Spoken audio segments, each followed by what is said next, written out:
The government has been talking about a targeted fuel subsidy to replace the blanket subsidy approach. But there isn't a proper mechanism in place to ensure a successful implementation.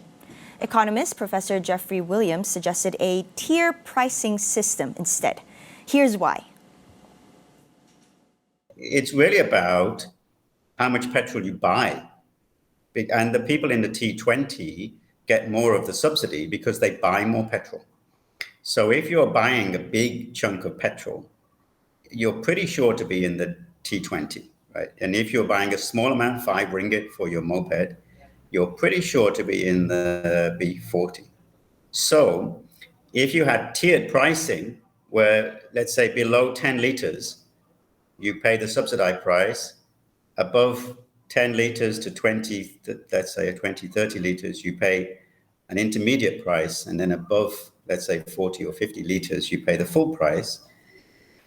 You're really getting people with big cars and big SUVs and big tanks who put 100 ringgit a time.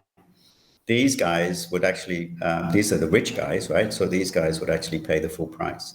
According to Geoffrey, the tier pricing mechanism would lessen the total subsidies paid by the government while ensuring those in the B40 group receive the help they need. The total bill that the government would be paying for subsidies would start to fall because at the moment, the government is paying, the estimate for the fuel subsidies is about 28, perhaps 30 billion. It's a huge amount of money. And this is one of the big concerns, right? People are saying we don't want to paying this big chunk of money. Although you have to remember that Petronas announced 23 billion in profit only yesterday for the first quarter. So the government is getting revenue as well. But better to use this money on something else, social welfare, rather than using it on petrol.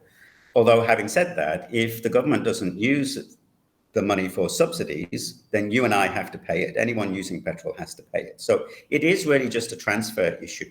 But what they want to do is to reduce the total amount of the subsidy. Now, they would be reducing the total amount because a big chunk of the petrol sales would be at full price. And these would be paid by the richer people, the people buying larger quantities.